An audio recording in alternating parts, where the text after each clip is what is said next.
Y, por cierto, dos de los países cuyo sistema político no me entusiasma, pero tengo que reconocer que se están oponiendo ferozmente a la ideología de género, son precisamente Rusia y China. Y lo son porque saben que si la familia desaparece, sus respectivas naciones se desplomarán.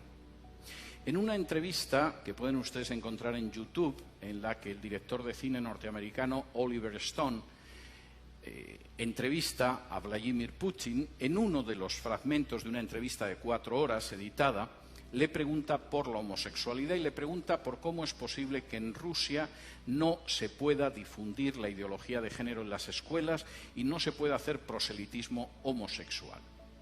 Y la respuesta que le da Putin es absolutamente ejemplar. En Rusia no se persigue, no se encarcela, no se discrimina a ningún adulto por ser homosexual. Hay actores, hay artistas, hay deportistas que son homosexuales y nadie los persigue ni los discrimina. Pero no vamos a tolerar que adoctrinen a los niños en una ideología que es contraria a la familia. Porque la base de esta nación es la familia. Si el niño se convierte en adulto al llegar a los 18 años y decide ser homosexual, es una decisión suya. Pero no vamos a tolerar que la familia la destruyan desde abajo, haciendo proselitismos con niños que no tienen el criterio suficiente para decidir en un sentido o en otro. Yo puedo estar muy poco de acuerdo en muchas cosas con Putin, pero ahí le doy toda la razón. En el caso de China, todavía son más estrictos. Y he tenido ocasión de hablar con chinos acerca de esto. Los chinos siguen arrastrando la herida de lo que ellos llaman el siglo de humillaciones. Hace ahora poco menos de un siglo, los británicos, que ambicionaban apoderarse de la porcelana, del té, de la seda china, quisieron hacerse con ella, pero los chinos no veían que los ingleses tuvieran nada con lo que pudieran intercambiar la seda, el té o tantas cosas valiosas. De modo que los ingleses, puesto que nada de lo que ellos vendían les interesaban a los chinos, decidieron venderles drogas y les obligaron a abrir puertos por los que introducían el opio para consumo de los chinos.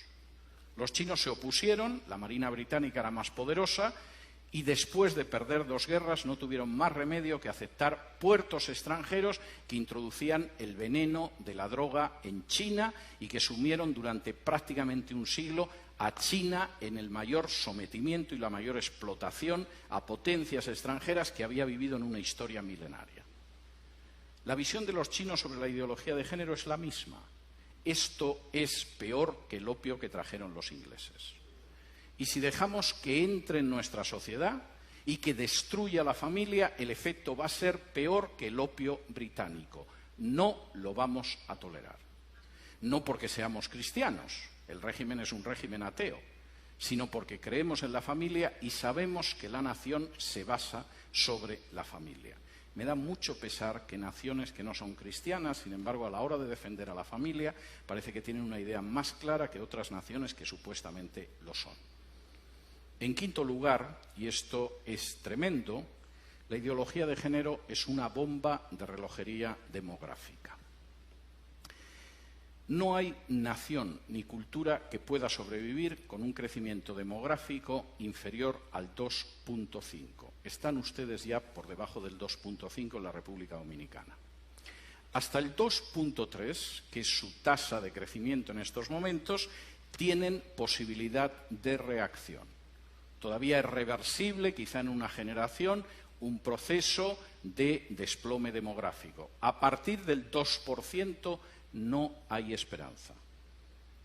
Cualquier cultura, cualquier nación está condenada sí o sí. La ideología de género va a conseguir que Europa, la Europa que yo he conocido, desaparezca en una generación, quizá en menos. En España la tasa de crecimiento demográfica es del 1,1.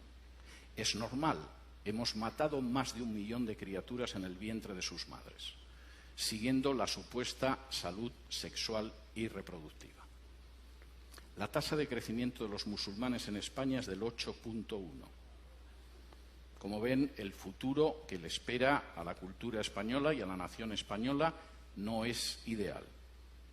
Reduzcan ustedes su tasa de crecimiento. bajen del 2,3 en el que están ahora a un punto de crecimiento demográfico donde se condenen a sí mismos como país y como cultura. Y después solo falta que puedan entrar en masa inmigrantes de otro país sin ningún tipo de control y la República Dominicana que ustedes conocen habrá desaparecido antes de un cuarto de siglo. Denle las gracias a la ideología de género en ese sentido. Finalmente, y esto me parece muy importante, la ideología de género es un ataque directo contra la soberanía nacional. Finalmente, no es algo que deciden los políticos de este país. Los políticos de este país, en muchos casos, ignoran qué es la ideología de género, como los políticos de otro país. En otras ocasiones solo piensan en su propia promoción personal.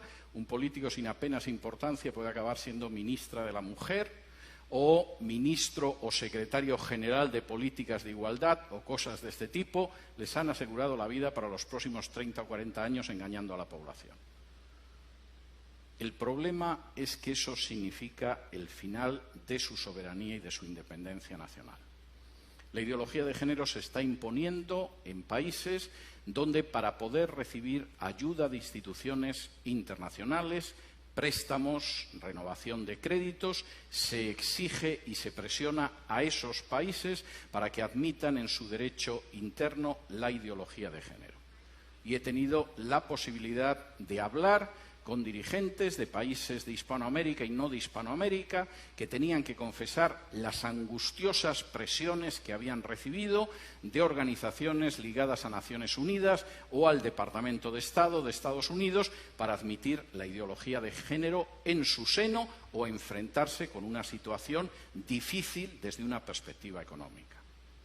No existe ningún derecho que permita, legitime o tolere que una instancia exterior del tipo que sea imponga a una nación la ideología que tiene que tener.